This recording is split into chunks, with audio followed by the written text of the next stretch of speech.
नमस्कार, mid day prime में आप सभी का स्वागत है। मैं हूं ऋतु वर्मा। अगले 1 घंटे तक देश दुनिया की बड़ी खबरों पर होगी हमारी नजर। बताएंगे बांग्लादेश में राजनीतिक अस्थिरता के बीच किस तरह से उपद्रवी लगातार हिंदुओं पर हमला कर रहे हैं। साथ ही साथ कई मंदिर और अल्पसंख्यकों के धार्मिक स्थलों को बनाया गया है निशाना। इसी के साथ इस बांग्लादेश की अस्थिरता के बीच में कांग्रेस नेता सलमान खुर्शीद का एक विवादित बयान सामने आया है, जिसे लेकर बीजेपी ने कड़ा एक तरह से विरोध दर्ज किया है। उस बयान में है क्या, ये भी आपको बताएंगे। इसी के साथ एक खबर पेरिस ओलंपिक से आ रही है, जिसमें विनेश फोगाट आज अपना फाइनल मैच खेलने के लिए उतरने वाली थी, इतिहास रचने वाली थी, लेकिन उससे पहले ही उन्हें 50 किलोग्राम वर्ग में, जिसमें उन्हें ये इवेंट था, उसमें 100 ग्राम ज्यादा होने की वजन की वजह से उन्हें डिस्क्वालीफाई कर दिया गया है। इस पर भी क्या अपडेट है वो आपको बताएंगे, लेकिन उससे पहले आइए शुरुआत करेंगे अभी तक की खास खबरों से। भारतीय पहलवान विनेश फोगाट को अयोग्य घोषित किया गया। अधिक वजन के कारण महिला कुश्ती 50 किलोग्राम वर्ग से अयोग्य घोषित। खेल मंत्री मनसुख मांडविया मामले पर 3 बजे लोकसभा में देंगे जवाब।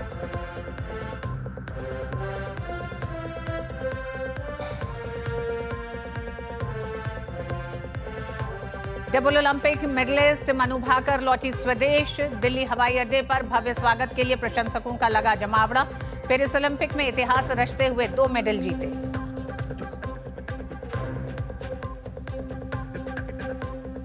वित्त मंत्री निर्मला सीतारमण लोकसभा में आज वित्त विधेयक पर हुई चर्चा का देंगी जवाब। वहीं राज्यसभा में विनियोग विधेयक को पारित कराने पर चर्चा। लोकसभा सांसदों को मिली वक्फ संशोधन बिल की प्रति।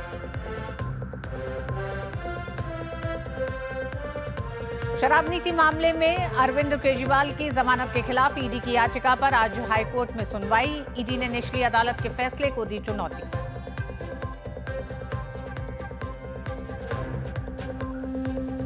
बांग्लादेश की कमान अब मोहम्मद यूनुस के हाथ। खालिदा जिया समेत कई विपक्षी नेता रिहा। वहीं भारत अपने राजनयिकों के जरिए लगातार भारतीय नागरिकों के संपर्क में।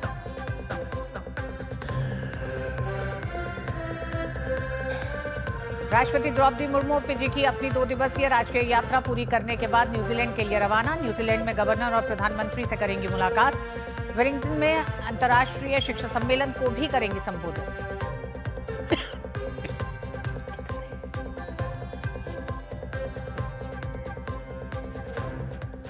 और आइए शुरुआत करेंगे, सबसे पहले बड़ी खबरों पर नजर डालते हैं। पेरिस ओलंपिक में विनेश फोगाट अयोग्य घोषित हो गई हैं। 50 किलोग्राम वर्ग से अयोग्य घोषित हुई हैं विनेश फोगाट। आज सुबह विनेश का वजन अधिक मिला।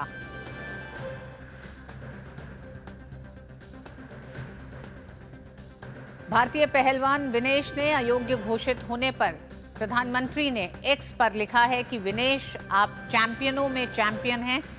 आप भारत का गौरव हैं और प्रत्येक भारतीय के लिए प्रेरणा है। आज का झटका दुख देता है।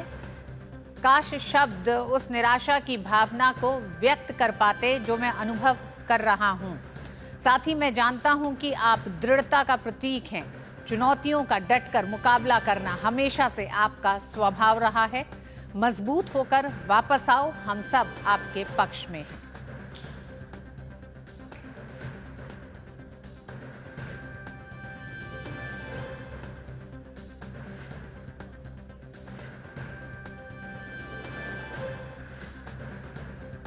और प्रधानमंत्री ने जो अब से थोड़ी देर पहले ट्वीट किया है, विनेश आप चैंपियनों में चैंपियन हैं। आप भारत का गौरव हैं और प्रत्येक भारतीय के लिए प्रेरणा है। आज का झटका दुख देता है। काश शब्द उस निराशा की भावना को व्यक्त कर पाते जो मैं अनुभव कर रहा हूं। साथ ही मैं जानता हूं कि आप दृढ़ता का प्रतीक हैं। चुनौतियों का डटकर मुकाबला करना हमेशा से आपका स्वभाव रहा है। मजबूत होकर वापस आओ, हम सब आपके साथ हैं। प्रधानमंत्री ने विनेश फोगाट को लेकर एक बड़ा ट्वीट किया है और उन्होंने जिस तरह से आज के मुकाबले को लेकर सबका इंतजार था, उस मुकाबले से पहले डिस्क्वालिफिकेशन की ये जो खबर आई है वो उससे सभी दुखी हुए हैं। और प्रधानमंत्री ने भी ये ट्वीट करते हुए विनेश फोगाट की हिम्मत को एक तरह से और बल दिया है और उन्होंने कहा है कि हम सब इंतजार कर रहे हैं। उन्होंने कहा कि आप चैंपियनों में चैंपियन हैं। पीएम ने आईओए अध्यक्ष पीटी उषा से बात की और पीटी उषा से इस मुद्दे और विनेश के झटके के बाद भारत के पास मौजूद विकल्पों के बारे में प्रत्यक्ष जानकारी मांगी। उन्होंने उनसे विनेश के मामले में मदद के लिए सभी विकल्पों का पता लगाने के लिए कहा। उन्होंने पीटी उषा से यह भी आग्रह किया कि अगर इससे विनेश को मदद मिलती है तो वह अपनी अयोग्यता के संबंध में कड़ा विरोध दर्ज कराएं। अरुण हमारे साथ जुड़े हुए हैं, हमारे साथ दो साथी संवाददाता हैं। अरुण हमारे साथ जुड़े हैं, साथ ही साथ हमारे साथ सुचित्रा भी जुड़ी हुई हैं स्टूडियो से। अरुण, सबसे पहले आप ही के पास आना चाहेंगे। प्रधानमंत्री ने जहां एक तरफ विनेश फोगाट की हिम्मत को बढ़ाया है, तो वहीं दूसरी तरफ पीटी उषा से बात करके उन्होंने ये भी कहा है कि अगर क्या विकल्प है उसको देखा जाए और साथ ही साथ अगर भारत इस मसले पर अपना विरोध दर्ज करना चाहता है विनेश फोगाट, तो उसको भी किया जाए। देखिए रितु बिल्कुल सही कह रहे हैं। इस समय हमारे सोर्सेज हमें इस बात को बता रहे हैं कि प्रधानमंत्री नरेंद्र मोदी ने जो आईओए प्रेसिडेंट हैं पीटी उषा, उनसे बातचीत की है।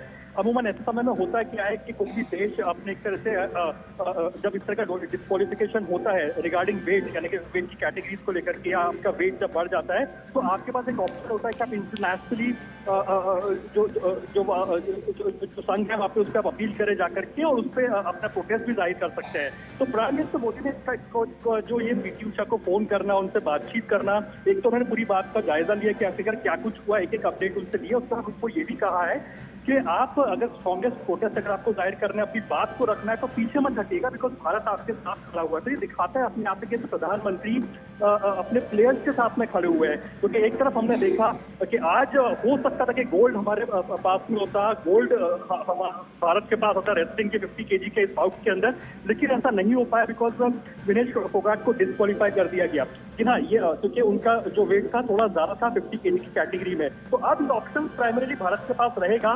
पीटी उषा के पास भी एक तरह से क्योंकि प्रेसिडेंट आई, उनके पास भी ऑप्शन रहेगा कि वो जाकर के इस बात का अपने एक तरह से प्रोटेस्ट को जाहिर करे, बात करे और तमाम ऑप्शंस को एक्सप्लोर किया जा सकता है। आखिर क्या कोई पॉसिबिलिटी बचती है कि विनेश फोगाट की जो भी जो मांग रहती है वहाँ पे वो किसी तरह के ऑप्शन को एक्सप्लोर करना चाहती है। पर्सनली तमाम मसलों को एक तरह से इंटरनेशनली इन तमाम इंस्टीट्यूशन के सामने जाकर के क्या एक्सप्लोर किया जा सकता है। तो एक तरह से प्राइम मिनिस्टर मोदी का पीटी उषा से बात करने एक संकेत देखा है कि भारत के जो 140 करोड़ हैं और जाहिर तौर प्रधानमंत्री नरेंद्र मोदी अपने स्पोर्ट्स पर्सन के साथ में बिल्कुल खड़े हुए हैं।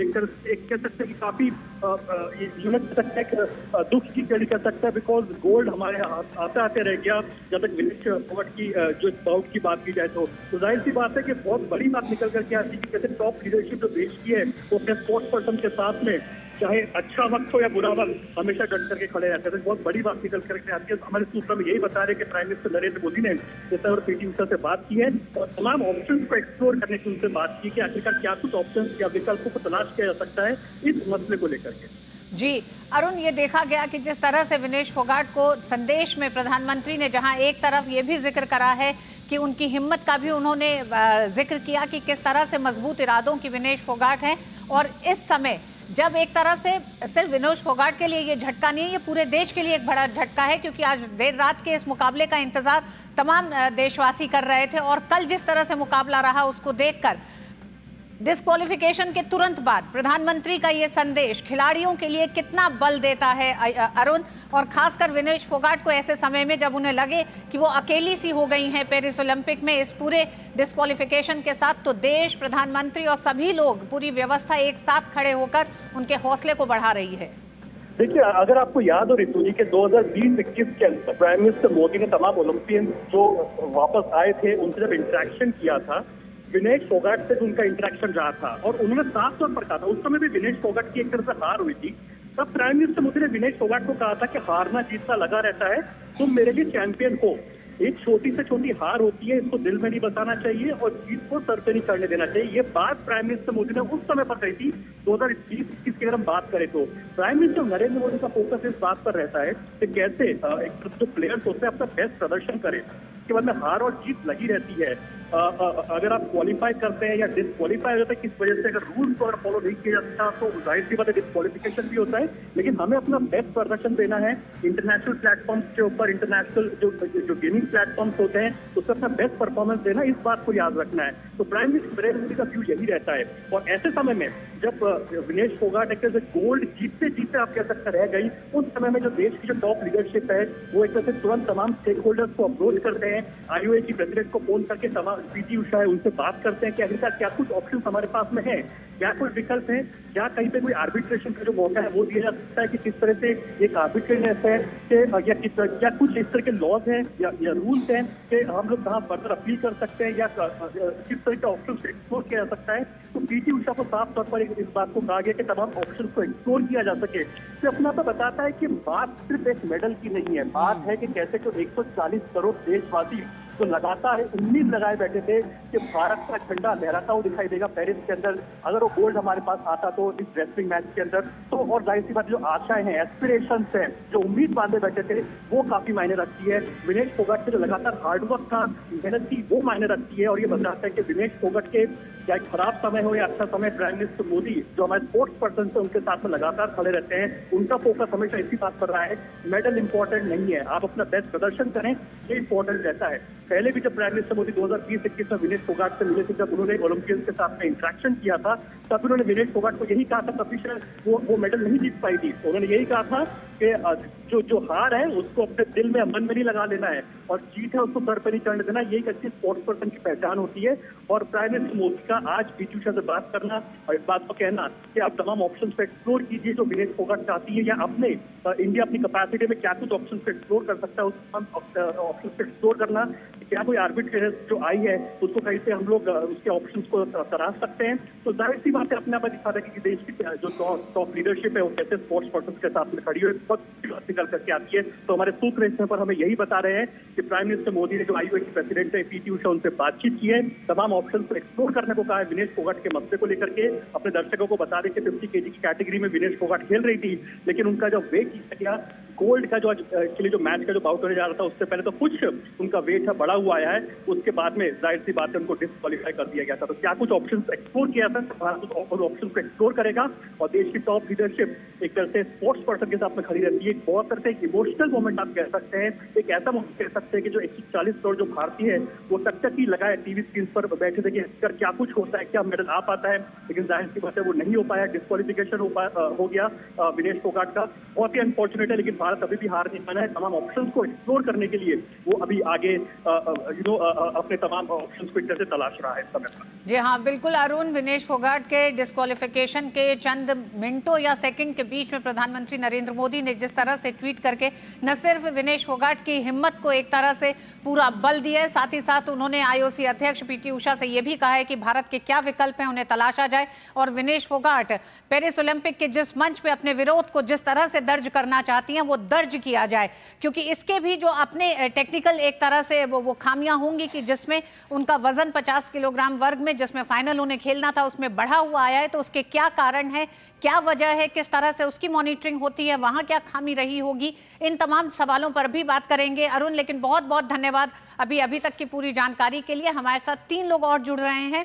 पेरिस से। हमारे साथ मुकेश शुक्ला जुड़ रहे हैं, हमारे साथ राकेश थपलियार खेल वरिष्ठ पत्रकार वो जुड़ रहे हैं, और साथ ही साथ सुचित्रा हमारे साथ बनी हुई हैं। सुचित्रा, इस पल का सबको इंतजार था। राकेश जी आपका भी स्वागत है। लेकिन एक बड़ा झटका, राकेश जी सबसे पहले आप ही के पास आते हैं, एक बड़ा झटका भारत के लिए, विनेश फोगाट के लिए, जिन विकल्पों की प्रधानमंत्री ने भी एक तरह से अपने ट्वीट में जिक्र किया है, वो क्या विकल्प भारत के पास अभी बचते हैं? देखिए, ये बड़ी दिल तोड़ने वाली घटना हुई है। सुबह जब लोग उठ के अभी नाश्ता वाश्ता अपना कर रहे थे तभी इस तरह की खबरें आनी शुरू हुई, तो बहुत ही हृदय विदारक है ये घटना, न केवल उस खिलाड़ी के लिए बल्कि पूरे देशवासियों के लिए। सरकार अपने लेवल पे जो कर सकती है, देखिए कोई भी फैसला होता है उसके खिलाफ अपील का एक चांस जरूर होता है आपके पास। तो वो अपील जो प्रधानमंत्री ने बात की भारतीय ओलंपिक संघ के अध्यक्ष पीटी उषा के साथ, जो कि इस समय खुद पेरिस में मौजूद हैं, तो वो अपील की जाएगी, सब कुछ होगा। लेकिन ये आप मान के चलिए कि 99% उनके लिए ये ओलंपिक विनेश के लिए खत्म हो चुका है, और बहुत ही ये दुर्भाग्यपूर्ण है। और मुझे लगता है कि इसकी बड़ी दोषी जो है ना, वो उनकी सपोर्ट स्टाफ की टीम है जो उनके साथ लगी रही, जिसको इस चीज के ऊपर ध्यान देना चाहिए, क्योंकि इस तरह के जो नियम कानून होते हैं उसका ध्यान रखना सपोर्ट स्टाफ की टीम की, वो उनकी जिम्मेवारी बनती है। हालांकि पता लगा है कि कोशिशें बहुत की गई कि वजन उनका कंट्रोल में रहे, लेकिन वो कंट्रोल में नहीं आ पाया। इसमें रेसलिंग का देखिए मैं बताऊं आपको, एक रूल होता है कि जिस दिन बाउट होती है आपकी उस दिन वजन होता है। एक समय था जब एक दिन पहले वजन हुआ करता था और पहलवान उसके बाद अपना खा पी लिया करते थे वजन देने के बाद, लेकिन अब ये रूल बना दिया गया कि उसी दिन आपका वजन होगा। और अगर आप फाइनल में जाते हैं, जैसे अब 2 दिन में कुश्ती के मुकाबले होते हैं, पहले एक समय था जब एक ही दिन में हुआ करते थे, अब इनको दूसरे दिन है तो दूसरे दिन भी इनको वजन देना होगा। पहले दिन वजन करने के लिए आपको लगभग आधा घंटे का समय मिलता है, तो उसमें आप वजन अपना एडजस्ट भी कर सकते हैं अगर कुछ आप कम करना चाहते हैं। लेकिन दूसरे दिन जब बाउट में आप जाते हैं तो उसके लिए वजन आपको 15 मिनट का समय होता है, 15 मिनट के अंदर आपका वजन होगा।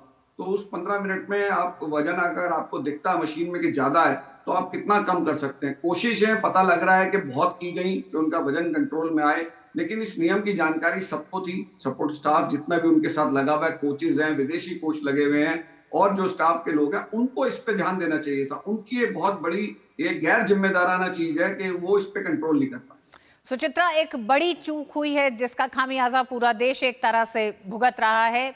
उस लम्हे, उस मेडल से दूर अब ये देश है, लेकिन प्रधानमंत्री ने ट्वीट करके जिस तरह से विनेश फोगाट के हिम्मत को बढ़ाया है, साथ ही साथ राकेश जी भी जो कह रहे हैं कि टीम की बड़ी जिम्मेदारी थी, तो इस तरह की चूक क्या कभी देखी जाती है, ये जो हुई है?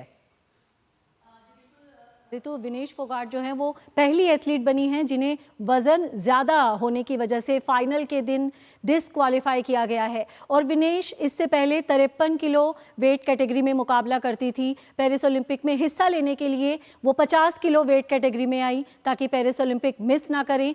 लेकिन किसी भी पहलवान के लिए, किसी भी खिलाड़ी के लिए 3 किलो नीचे की वेट कैटेगरी में आना एक बड़ी बात होती है, क्योंकि कुश्ती एक ऐसा खेल है जहाँ पर आपको ताकत की भी ज़रूरत है। आप अपना वजन कम करते हैं और विनेश पहले भी कह चुकी हैं कि जो उनका मसल मास है वो ज़्यादा है, तो उनके लिए बेहद मुश्किल है अपना वजन कम करना और वजन को वहाँ पर मेंटेन करके रखना। और प्रोफेशनल स्पोर्ट्स है, ओलंपिक की हम बात कर रहे हैं, ओलंपिक से बड़ा कोई खेल आयोजन नहीं है, तो 100 ग्राम की हम बात कर रहे हैं। ओलंपिक में पदक के लिए तो एक एक ग्राम जो है वो मायने रखता है। और राकेश जी भी हमारे साथ जुड़े हुए हैं। राकेश जी भी और ज़्यादा प्रकाश डाल सकते हैं कि 53 किलो से 50 किलो वेट कैटेगरी में आना एक बहुत बड़ी चुनौती थी विनेश के लिए। कई तरह की मुश्किलें आ सकती थी और एक ऐसी ही मुश्किल अब विनेश के सामने है। जी राकेश जी।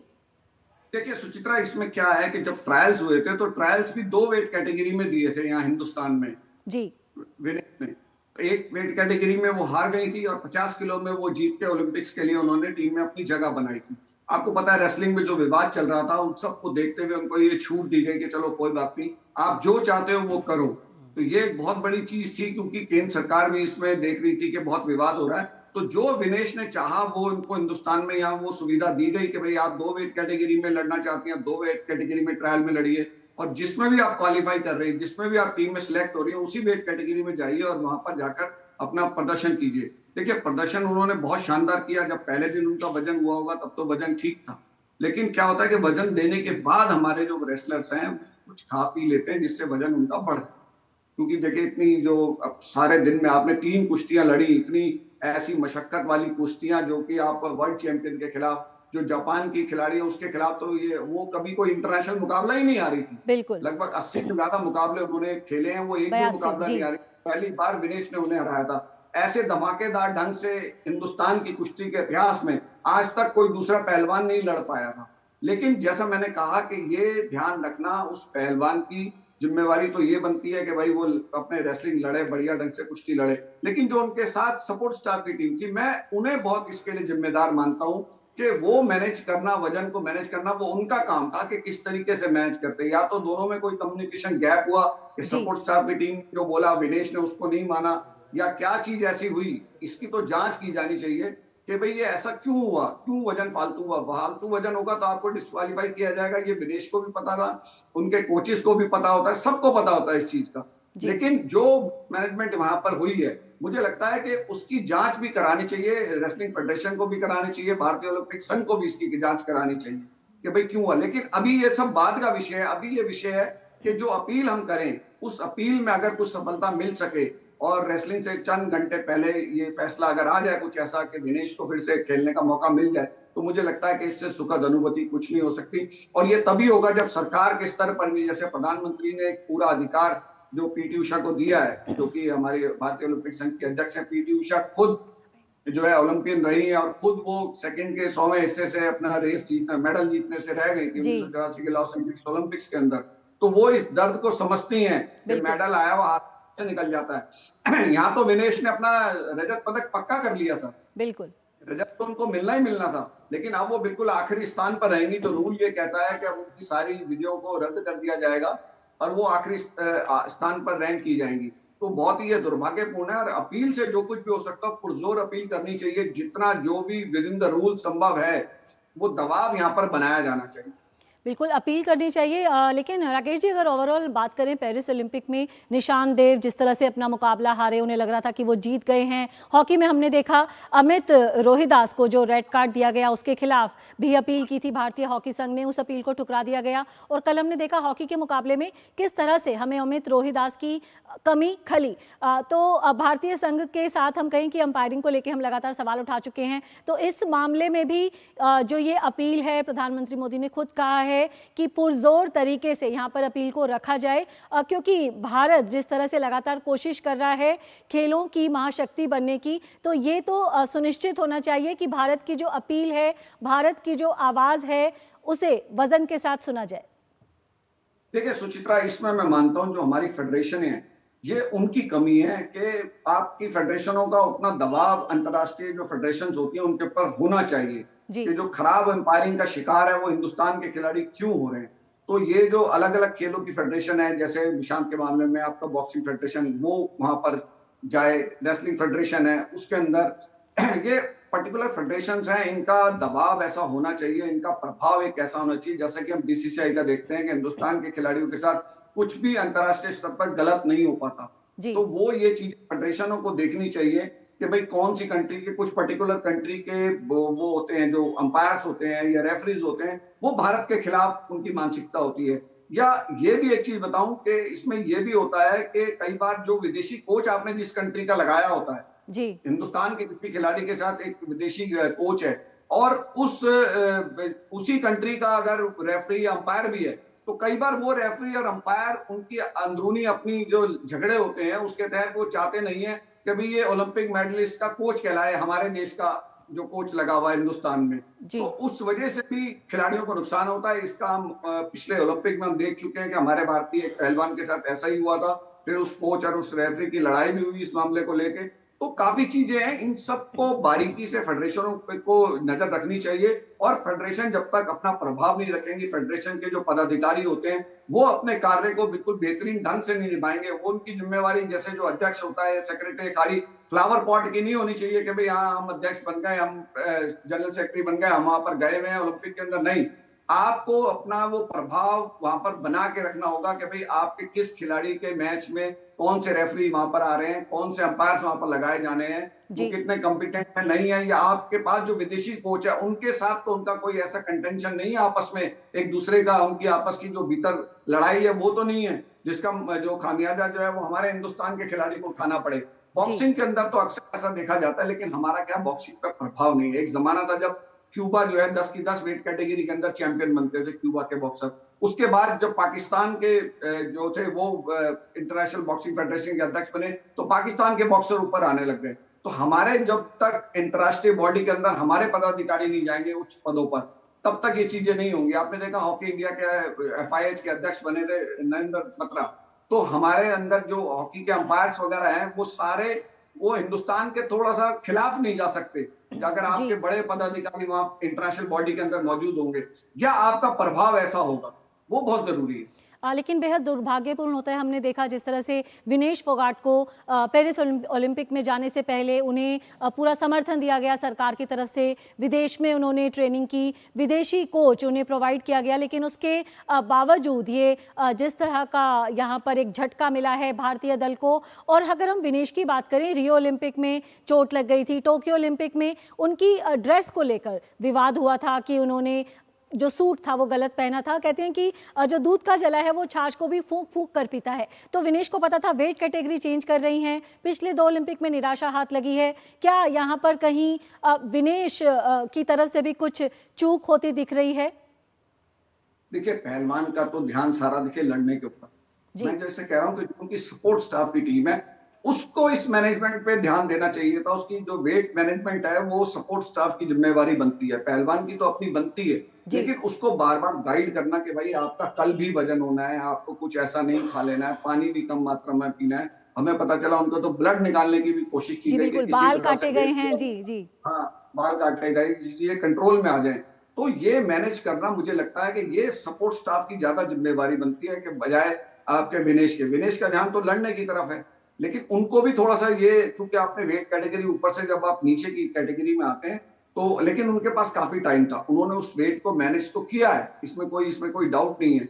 लेकिन जो वो कम करना चाहिए था कल की बाउट्स खत्म होने के बाद, जो आज सुबह का उनका जो वजन हुआ उस दौरान, उसका जो बीच का समय था, उसमें उनको जो मैनेजमेंट हुआ उनका वेट लॉस करने वाला, वो ढंग से नहीं हो पाया। तो उसमें कहीं ना कहीं मैं तो इसको मुख्य रूप से जो उनके साथ कोचेज हैं, जो और सपोर्ट स्टाफ के लोग हैं, वो मैं उनको दोषी मानता हूं कि उन्होंने इसके ऊपर क्यों नहीं ध्यान दिया। और ये ऐसी बारीक चीज है, इसमें खाली जो रेसलिंग से जुड़े लोग हैं वो ही इस चीज को समझ सकते हैं कि भाई ये क्या चीज इस पे हो सकती थी। तो इसी में एक अनुभवी अधिकारी का जाना, कोई मैनेजर के रूप में जो गया हो, उसका रोल जो है ना बड़ा अहम हो जाता है। अगर हम देखें सुशील पहलवान के जमाने में, तो हम देख रहे हैं कि करतार सिंह पहलवान जी वो रेसलिंग फेडरेशन के सेक्रेटरी भी थे और वो वहां पर मौजूद भी थे, तो वो इन चीजों को ध्यान रखते थे। सुशील पहलवान की मालिश करने पे भी उन्होंने मालिश भी उसकी करी थी जब उन्होंने पहली बार पदक जीता था, क्योंकि पहलवान को इन सब चीजों की जरूरत होती है। जितने भी सपोर्ट के लोग उनके साथ वहां पर मौजूद होते हैं, वो जब तक पूरी तन्मयता के साथ नहीं जुड़ेंगे, अपनी भूमिका को नहीं निभाएंगे,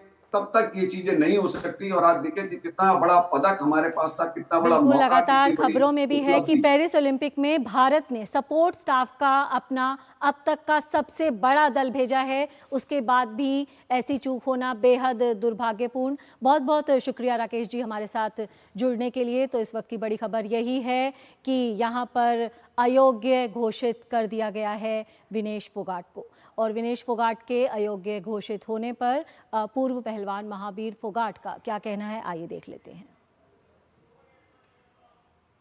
मैं तो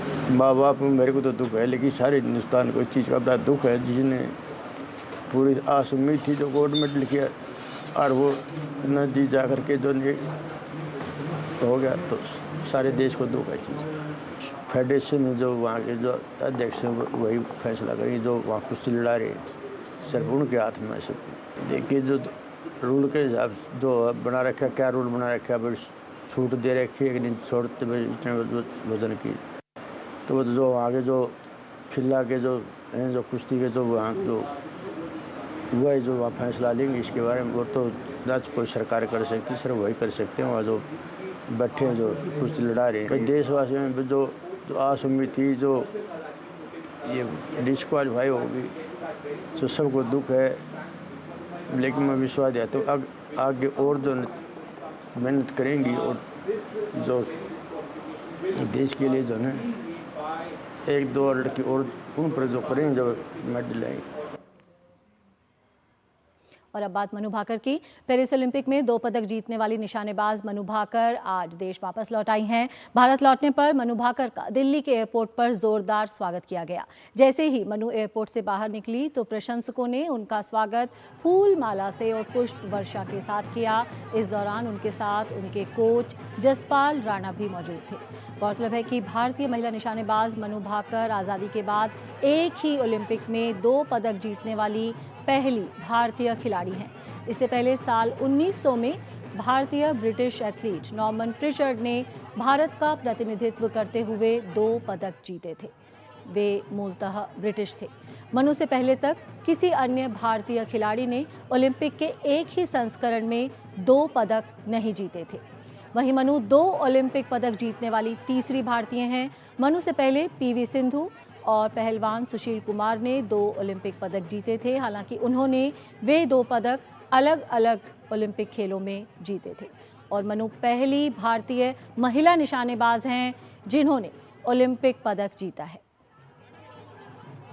और पेरिस ओलंपिक में 2 पदक जीतने के बाद मनु भाकर वापस आ गई हैं। मनु ने कहा कि उन्होंने देश वापसी पर गर्मजोशी से स्वागत की उम्मीद की थी, लेकिन इतना भव्य स्वागत देखकर वे भी दंग रह गई।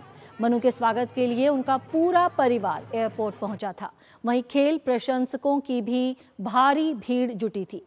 मनु भाकर से खास बात की हमारे संवाददाता तापस भट्टाचार्य ने। मनु भाकर की घर वापसी हो चुकी है। दिल्ली में उनका जो स्वागत हुआ सच में काबिले तारीफ है। जोश खरोश कितना आपने एक्सपेक्ट किया था कि इस तरीके से होगा? जी, थोड़ा लोग प्रिपेयर करने की कोशिश कर रहे थे मुझे, पर मुझे उम्मीद नहीं थी कि इतना बड़ा फंक्शन और इतना बड़ा वेलकम होगा मेरा। तो मुझे काफ़ी अच्छा लगा, इतने सारे लोग, बावजूद कि बारिश हो रही थी वहाँ, इतने सारे लोग आए। और मेरे परिवार से भी, मेरे गांव से भी और बहुत सारे मेरे एरिया से, तो मुझे बहुत अच्छा लगा। बहुत बहुत शुक्रिया। पूरी फैमिली यहाँ पे आप लोगों के साथ है। आपके पिताजी पीछे खड़े हैं, माताजी भी पीछे खड़े हैं। मैं थोड़ा सा जानना चाहूंगा पिताजी से कि आप लोगों का क्या फीलिंग था जब इतने लोग आप लोगों के बेटी के लिए तारीफ कर रहे थे, आप लोगों की बेटी का जय जयकार कर रहे थे? बताइए। जी, बहुत खुश हूँ मैं। इतना प्यार जो मुझे देखने को मिल रहा है इतने दिनों से, वो मतलब काबिले तारीफ है। वो शब्द बाहर नहीं निकल के आ रहे हैं, हृदय के अंदर समाहित हैं। और आज जो नज़ारा देखा एयरपोर्ट पे, वो तो काबिले तारीफ है। मनु का ग्रैंड वेलकम जिस तरह से किया, पूरे देशवासियों का बहुत बहुत धन्यवाद। इसमें गांव से जुड़े हुए लोग आए हैं, ननिहाल से जुड़े हुए लोग आए हैं, दादरी से लोग आए हैं, देश के कोने कोने से लोग आए हुए हैं। और पत्रकार बंधुओं को देख के तो वैसे ही बहुत खुशी में आपको कंधे पे उठा लिया था मनु। मैं जसपाल सर से भी जानना चाहूंगा कि आप दोनों को जो वेलकम है, जसपाल सर, एक तरह से मनु और आपके लिए 360 डिग्री चेंज, क्योंकि from Tokyo to Paris, isn't it? जी, यहाँ आते ही मामा जी आए हुए हैं मेरे, उन्होंने भी कंधे पे उठाया। और जैसे यहाँ सब लोग आए हुए हैं, ताऊ ताई, मामा मामी, सब लोग। तो आई थिंक बहुत ही ओवरवेल्म सा फील कर रही हूँ। देखिए, जो आपने एयरपोर्ट में देखा, मुझे उम्मीद तो थी, बिकॉज जो काम मनु ने करके दिखाया है, ये इतिहास में पहली बार ऐसा हुआ है। मुझे पक्का यकीन था कि मतलब हिंदुस्तान की जनता ऐसी है, जब उठाती है तो ऐसा उठाती है कि आप सोच भी नहीं सकते हैं। मैं तहे दिल से सबका धन्यवाद करता हूँ। तीसरा मेडल हो ही जाता, चूक है बस। लेकिन अब लग रहा है कि अगला जो ओलंपिक है वहाँ पे ये हैट्रिक की हो सकती है उम्मीद तो यही रहती है हमेशा। कोशिश तो यही रहेगी कि जब भी मैं देश के लिए जाऊँ तो मैं अपना अच्छे से अच्छा प्रदर्शन करने की कोशिश करूँ। और कोई खेद नहीं है, पर हो सकता था थोड़ा अच्छा हो, पर ऐसे तो बहुत सारी चीज़ें हो सकती हैं, पर बस मेहनत पे डिपेंड करता है और मैं आगे और मेहनत करती रहूँ। प्राइम मिनिस्टर ने आपसे बात की, इससे पहले भी आपसे बात हुई थी, तो एक तरह से जब लीडर आप लोगों को बकअप करता तो एक अलग ही फीलिंग आती है ना? जी, हौसला अफजाई मैं सोचती हूँ कि बहुत मिलती है खिलाड़ियों को ही नहीं, बल्कि काफ़ी सारे लोगों को जिनसे भी वार्तालाप करते हैं। मैच से पहले भी हम मिलकर गए थे और मैच के बाद भी उनका जैसे फ़ोन आया था, तो मुझे काफ़ी खुशी है कि वो अपने इतने व्यस्त शेड्यूल, जो उनका इतना बिजी शेड्यूल है, उसमें से समय निकाल कर हमसे बात करते हैं और हमें हमारा हौसला अफजाई करते हैं। ये है मामा जी, उन्होंने कंधे पे उठा लिया था, पूरे देश को आपने उठा लिया था कंधे पे। मेरी बेटी ने उठवाया जी, सबको उठा लिया। तो ये थी मनु भाकर, जो सब आप देख सकते हैं पूरी फैमिली के साथ यहाँ पे, और हो भी क्यों ना पूरा देश उन पे गर्व कर रहा है। क्या पर्सन निजिकेत के साथ तापस भट्टाचार्य, दूरदर्शन समाचार, दिल्ली। तो आज भारत में खेलों की बात करें, कहीं खुशी कहीं गम। मनु भाकर की ये शानदार वापसी, भव्य स्वागत। वहीं विनेश फोगाट को लेकर एक दुर्भाग्यपूर्ण खबर, एक झटका भारतीय टीम के लिए। तो खेल की खबरों में फिलहाल इतना ही। वापस चलते हैं ऋतु के पास। जी हाँ सुचित्रा, बिल्कुल ठीक आपने कहा कि दो खबरें ऐसी कि एक तरफ तो मनु भाकर की खुशी है, दूसरी तरफ विनेश फोगाट डिस्क्वालीफाई होने का जो एक दुख भारत को पहुंचा है। वक्त एक छोटे से ब्रेक का है, ब्रेक के बाद होंगे कुछ बड़ी राजनीतिक खबरें। देखते रहिए डीडी न्यूज। आपके घर के खाने में रेस्टोरेंट जैसा स्वाद ले आए MDH का शाही पनीर मसाला। पनीर को क्या मस्त बना डाला। बात जब पीढ़ियों के लिए बनने वाले घर की हो तो जिम्मेदारी बड़ी हो जाती है। गैलेंट समझता है ये जिम्मेदारी। अब डबल M रिब्स के साथ गैलेंट एडवांस TMT रीबार, निर्माण का real hero. Muthoot Finance, India का number 1 most trusted financial services brand. Gold loan लेने के लिए कॉल करें 1-800-313-1212। ऐसी जान जो है सारे घर की दुलारी, उसकी सुरक्षा और स्वास्थ्य है हम सब की जिम्मेदारी। 5 साल से कम उम्र के बच्चों को दस्त से बचाने के लिए तैयार है परिवार। रक्षा, रोकथाम और उपचार। रक्षा के लिए 6 महीने तक बच्चे को सिर्फ माँ का दूध पिलाएं। रोकथाम मतलब साफ घर, साफ टॉयलेट और साफ बर्तन। और खाना बनाने से पहले और शौच या मल साफ करने के बाद हाथ अच्छे से धोएं। उपचार के लिए जब बच्चे को दस्त लगे तो उसे तुरंत ORS का घोल पिलाएं और 2 हफ्ते तक जिंक की गोली दें। दस्त होते ही अपने नजदीकी स्वास्थ्य केंद्र से जल्द संपर्क करें। ORS और जिंक की गोलियां स्वास्थ्य केंद्र पर निशुल्क उपलब्ध हैं। जब बच्चे स्वस्थ रहेंगे तो हंसते मुस्कुराते रहेंगे। याद रहे, दस्त के विरुद्ध तैयार है परिवार। रक्षा, रोकथाम और उपचार।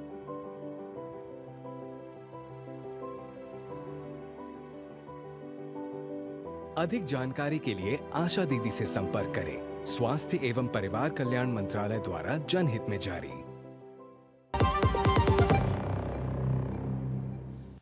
वित्त मंत्री निर्मला सीतारमण लोकसभा में आज वित्त विधेयक पर हुई चर्चा का जवाब देंगी। सरकार वित्त विधेयक में संशोधन प्रस्ताव रखने जा रही है। सूत्रों के अनुसार प्रस्ताव में घर खरीदारों को राहत देते हुए long term capital gain tax पर अब 2 विकल्प मिलेंगे। पुरानी व्यवस्था के तहत इंडेक्सेशन के फायदे के साथ long term capital gain tax पर 20% कर चुकाने का भी विकल्प होगा।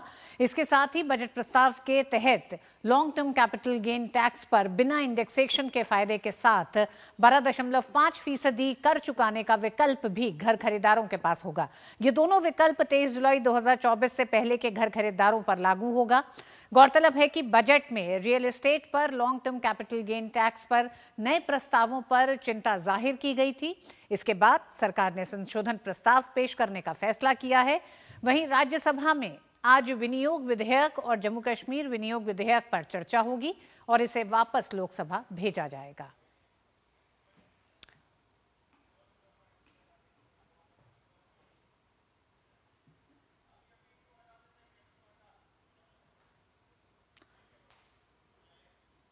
और संसद में विधायी कार्य पर और बात करने के शैलेंद्र हमारे साथ जुड़ गए हैं। वहीं लोकसभा सांसदों को वक्फ संशोधन बिल की प्रति भी मिल गई है। 2 सवाल सबसे पहले शैलेंद्र, पहला तो यही कि वक्फ संशोधन विधेयक को लेकर जो प्रति दी गई है, इसका मतलब कि अभी कुछ ही दिन अब बचे हैं इस सत्र को खत्म होने के लिए, तो क्या हम ये उम्मीद करें कि कल ये संशोधन विधेयक संसद में आएगा? देखिए, बिल्कुल ये उम्मीद की जा सकती है, क्योंकि आमतौर पर 24 घंटे पहले यानी 1 दिन पहले कॉपी मिलती है, जिससे कि चर्चा में हिस्सा लेने के लिए सदस्य विधेयक के प्रस्तावों को ठीक तरीके से पढ़ लें। तो यानी अब ये तय हो गया है कि संभवतः कल जब ये सूचीबद्ध होगा तब हम आधिकारिक तौर पर इसका जरूर ये ऐलान एक तरह से हो जाएगा। लेकिन कल इस बात की संभावना है कि वक्फ संशोधन से जुड़ा विधेयक वो सदन के पटल पर रख दिया जाए, क्योंकि कैबिनेट में पहले इसको मंजूरी मिल चुकी है और इसके जो प्रस्ताव हैं उसमें ये सुनिश्चित करने की कोशिश की जाएगी, जैसा कि सूत्र बता रहे हैं, कि वक्फ बोर्ड का जो कानून है उसमें एक पारदर्शिता है। क्योंकि हम जानते हैं कि देश में रक्षा और रेलवे के बाद सबसे ज़्यादा ज़मीन वक्फ बोर्डों के पास है और ये कहा जा रहा है कि गरीब मुसलमानों के एक तरह से कोई अधिकार उनको सुनिश्चित करने के लिए ये इसमें एक ये प्रावधान होगा कि जो वक्फ बोर्ड का गठन होगा उसमें महिलाएं हो, ये सुनिश्चित किया जाएगा और साथ ही साथ मुस्लिम समाजों के अलग अलग वर्ग से लोग हों, ये भी सुनिश्चित करने की कोशिश होगी। तो निश्चित तौर पर हम जानते हैं कि ये चिंता भी बार बार जताई जाती रही थी इससे पहले कि जो मौजूदा कानून है वो एक तरह से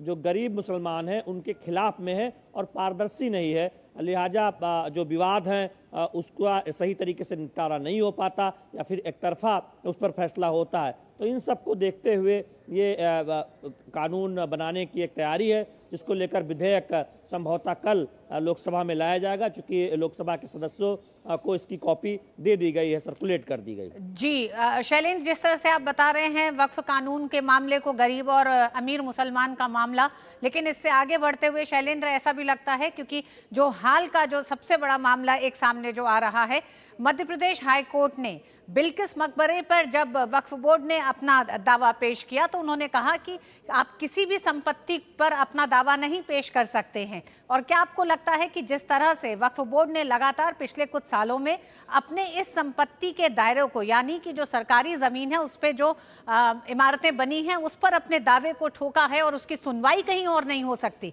वक्फ कानून में सबसे बड़ी एक तरह से खामी कहें या नियमों में ये कहीं ऐसी छूट नहीं है कि कोई अपील कर सकता हो कहीं। क्या आपको लगता है इन संशोधनों पर इस पर ध्यान दिया जा रहा है? क्योंकि मध्य प्रदेश हाई कोर्ट का सख्त कहना था कि कल को आप देश की तमाम इमारतों पर अपना दावा ठोकने लग जाएंगे। देखिए 44 संशोधन जो सूत्र बता रहे हैं वो इस वक्फ कानून में प्रस्तावित किए जा रहे हैं। कल जब विधेयक सदन के पटल पर रखा जाएगा तब देखना होगा कि वो 44 प्रावधान कौन कौन से हैं। लेकिन जो सूत्रों के मुताबिक स्पष्ट तौर पर देख कि जो मौका नहीं मिलता है दूसरे पक्ष को कि अगर कोई दावा ये होता है कि वो वक्फ की संपत्ति है और अगर उनके खिलाफ फैसला होता है तो फिर वो कहाँ जाएं, इन सब को लेकर एक ट्रिब्यूनल बनाने की बात होगी। इसके साथ ही साथ मैं इसलिए कह रहा हूँ कि गरीब मुसलमानों को भी की भी सुनवाई हो पाए, क्योंकि उनके पास उतना संसाधन नहीं होता कि वो अपनी बात ठीक तरीके से रख पाएँ। और दूसरी बात यह है कि वक्फ बोर्ड में मुस्लिम महिलाओं का भी प्रतिनिधित्व हो, ये भी सुनिश्चित करने की बात कही जा रही है। तो ये इस तरह से तमाम ऐसे प्रावधान किए जाएंगे जिससे एक तरह से पारदर्शिता आए और विवादों का निपटारा ठीक ढंग से हो और पूरी तरह से असीमित अधिकार वक्फ बोर्ड का न दिया जाए। उसके लिए एक सुनवाई का विकल्प हो, एक ट्रिब्यूनल हो, ये एक तरह से कहा जा रहा है। अब कौन कौन से प्रस्ताव होंगे, प्रावधान होंगे, इसके लिए हमें कल तक इंतजार करना होगा। लेकिन जो सूत्रों से पता चला है कि उद्देश्य ये है कि वक्फ कानून में को बेहतर बनाया जाए, ज़्यादा पारदर्शिता हो ऐसे मामलों में जिसमें वक्फ की ज़मीनों का दावा किया जाता है, और साथ ही साथ गरीब मुसलमानों का जो हक है उसको सुरक्षित किया जाए और मुस्लिम महिलाओं को और ज़्यादा सशक्त किया जाए। ये बहुत इसका उद्देश्य है इस बिल को लाने का, वक्फ बोर्ड से जुड़े कानून को सशक्त बनाने का, पारदर्शी बनाने का। शैलेंद्र, क्या आप ये मानते हैं 2013 में वक्फ कानून में आखिरी संशोधन हुआ, यूपीए के समय ये संशोधन हुआ था, उसके बाद से अब जो जिस संशोधन को, जिन तमाम आप 44 संशोधनों की बात कर रहे हैं उसके साथ वक्फ विधेयक आने जा रहा है, संशोधन विधेयक, क्या आपको लगता है कि इस विधेयक पर चर्चा के दौरान देश की एक बड़ी जनसंख्या को ये पता चलेगा कि ये कानून है क्या, इस कानून के क्या प्रावधान है और ये कानून किस तरह से किसी भी संपत्ति पर, यानी कि कल आपकी मेरी किसी भी संपत्ति पर वक्फ बोर्ड अपना अधिकार दिखा सकता है? क्या आपको लगता है कि इन तमाम बातों को भी देश के सामने लोगों को जानने की जरूरत है और इस विधेयक के साथ ये जानकारियां मिलेंगी? देखिए ऋतु, निश्चित तौर पर जब किसी विधेयक के प्रावधानों पर विस्तार से सदन में चर्चा होती है तो संसद के जरिए देश जान पाता है कि उसके प्रावधान क्या है, उस बिल को लाने की जरूरत क्यों पड़ी, कानून में बदलाव की जरूरत क्यों पड़ी। और मुझे लगता है कि कल जब इस विधेयक को सदन के पटल पर रखा जाएगा और जब चर्चा होगी तो ये बात सामने आएगी कि आखिर क्यों इतने दिनों तक वक्फ कानूनों में, वक्फ बोर्ड से जुड़े कानून में सुधार की जो जरूरत थी उसको उतना एक तरह से कहें उस पर ध्यान नहीं दिया गया। चूंकि ये बात पहले भी उठती रही है कि इस तरह से एक तरफा दावा करके आप वक्फ की ज़मीनें बढ़ाते जा रहे हैं, दूसरे पक्ष को मौका नहीं मिलता।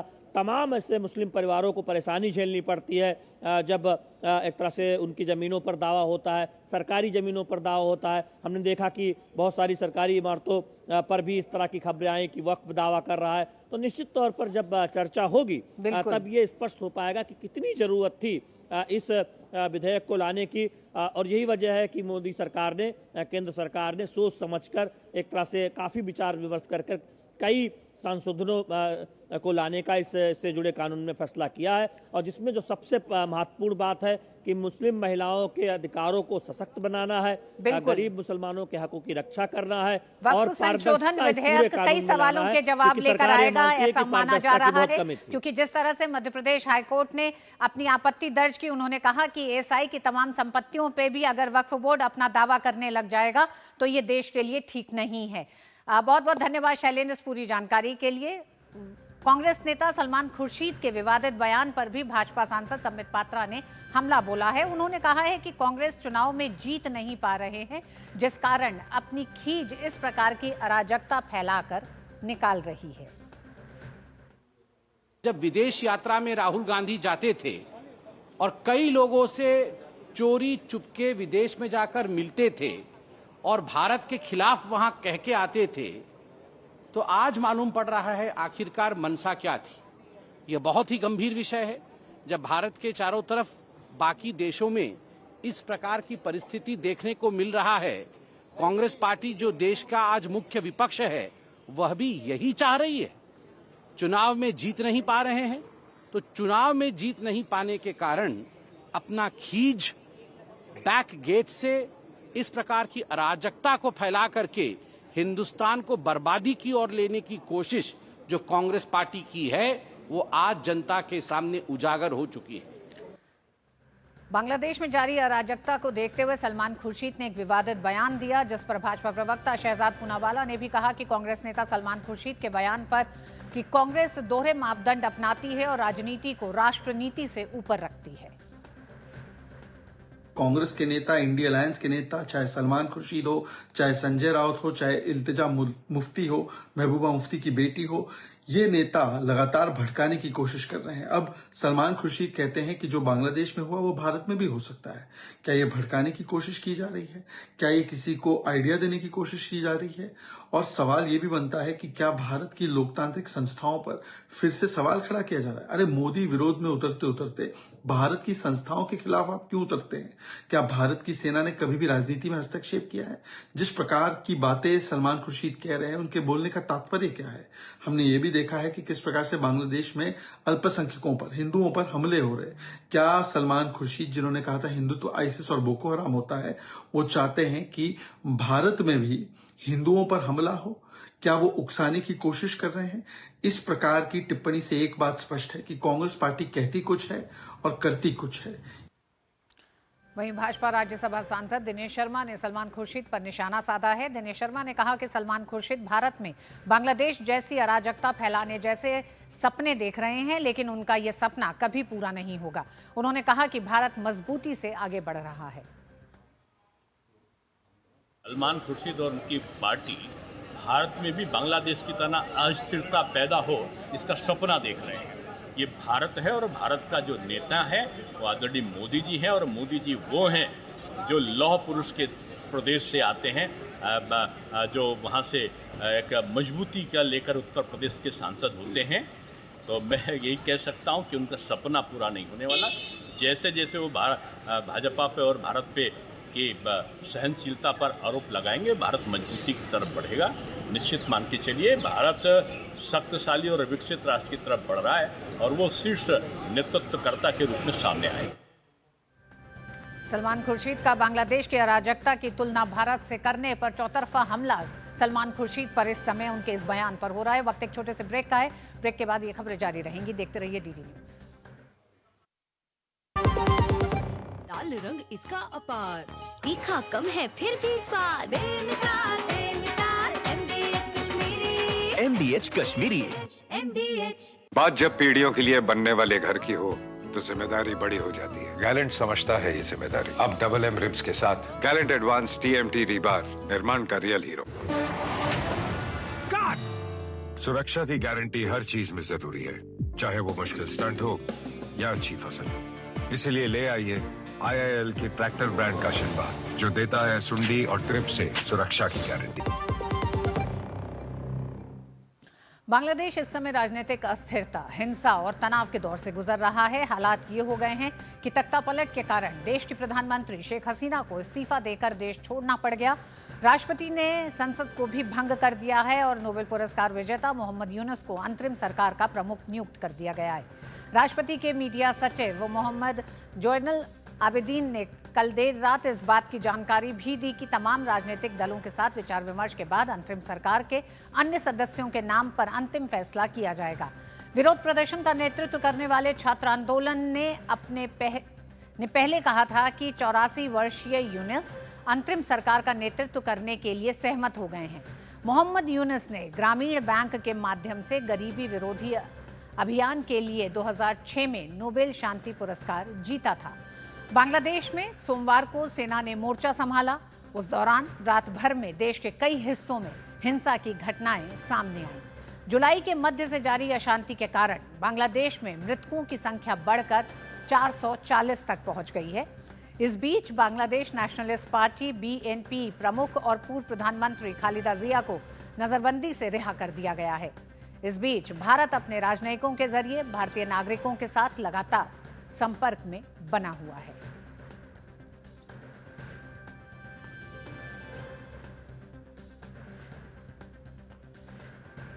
बांग्लादेश में राजनीतिक अस्थिरता के बीच ढाका में भारतीय उच्चायोग कार्यरत है और भारतीय राजनयिक और अधिकारी ढाका में बने हुए हैं। कुछ कर्मचारी और उनके परिवार आज सुबह लौट आए हैं। HCI ढाका की सभी हेल्पलाइनें काम कर रही हैं। किसी आपात स्थिति के लिए बांग्लादेश में भारतीय उच्चायोग हेल्पलाइन नंबर पर संपर्क कर सकते हैं। ये हेल्पलाइन नंबर हैं +88019583833679, 88019583833680, 88019374005991। तो भारतीय उच्चायोग के ये हेल्पलाइन नंबर हैं, बांग्लादेश में मौजूद है। इन पर कॉल करके आप अपने परिजनों की जानकारी ले सकते हैं।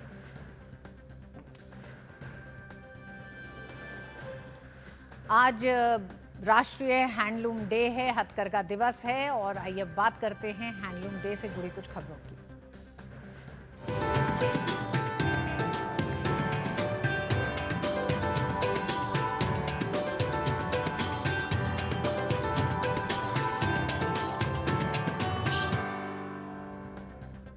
उपराष्ट्रपति जगदीप धनखड़ ने आज नई दिल्ली में 10वें राष्ट्रीय हथकरघा दिवस का उद्घाटन किया। इस मौके पर उन्होंने हथकरघा बुनकरों को संत कबीर पुरस्कार और राष्ट्रीय हथकरघा पुरस्कार प्रदान किए। कार्यक्रम में केंद्रीय कपड़ा मंत्री गिरिराज सिंह और विदेश एवं कपड़ा राज्य मंत्री पवित्रा मार्गरीटा भी मौजूद रहे। इसके अलावा समारोह में सांसद, प्रतिष्ठित हस्तियां, डिजाइनर, उद्योगों के प्रतिनिधि और निर्यातक, वरिष्ठ सरकारी अधिकारी और देश भर से आए करीब 1000 से अधिक बुनकर शामिल हुए। उपराष्ट्रपति ने हथकरघा उद्योग को स्वदेशी आंदोलन की तरह आगे बढ़ाने का आह्वान किया। आइए संकल्प लें, आदत डालें।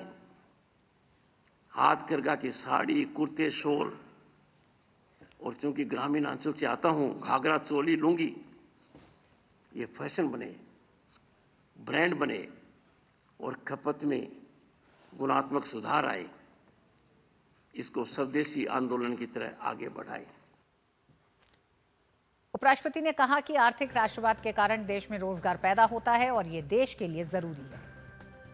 केंद्रीय मंत्री गिरिराज सिंह ने इस मौके पर कहा कि हथकरघा उद्योग से जीरो कार्बन फुटप्रिंट होता है और ये सतत विकास के लिए जरूरी है। आज पूरी दुनिया सस्टेनेबल चीजों पे जा रहा है। आज यूरोप में जो गारमेंट जा रहे हैं उसे QR कोड लगा के देखते हैं। महोदय, ये हैंडलूम जीरो कार्बन फुटप्रिंट है। ये पीठलूम से लेकर के जो भी हमारे इसमें कहीं एनर्जी का एक नया पैसा नहीं लगता।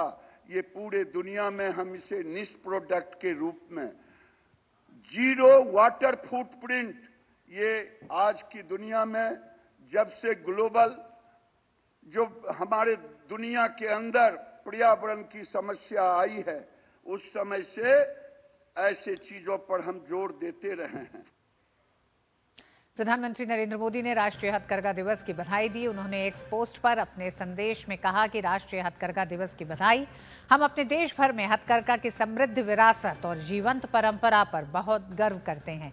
हम अपने कारीगरों के प्रयासों की भी सराहना करते हैं और वोकल फॉर लोकल होने की अपनी प्रतिबद्धता दोहराते हैं। एक्स पोस्ट पर पीएम मोदी ने राष्ट्रीय हथकरघा दिवस पर एक वीडियो भी साझा किया। मिड डे प्राइम में आज बस इतना ही। इसी वीडियो के साथ आपको हम छोड़े जा रहे हैं। हमें दीजिए अनुमति। नमस्कार।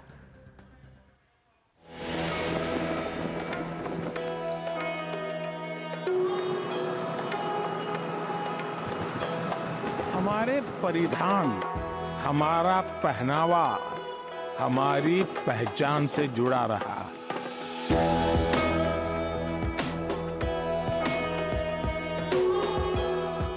सरकार का प्रयास है कि टेक्सटाइल सेक्टर से जुड़ी जो परंपराएं हैं वे न सिर्फ जिंदा रहे बल्कि नए अवतार में दुनिया को आकर्षित करें।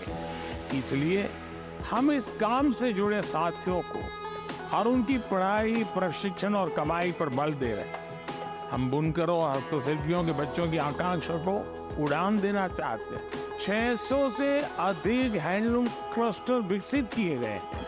इनमें भी हजारों बुनकरों की ट्रेनिंग दी गई। मुझे इस बात का संतोष है कि टेक्सटाइल सेक्टर के लिए जो योजनाएं हमने चलाई हैं वो सामाजिक न्याय का भी बड़ा माध्यम बन रही है। आज देश भर के गांवों और कस्बों में लाखों लोग हथकरघे के काम से जुड़े हैं। इनमें ज्यादातर लोग दलित, पिछड़े, पसमानदा और आदिवासी समाज से आते हैं। सरकार के प्रयासों ने न सिर्फ इन्हें बड़ी संख्या में रोजगार दिया है बल्कि इनकी आय भी बढ़ी है। आप सभी को नेशनल हैंडलूम डे की बहुत बहुत शुभकामनाएं देता हूं।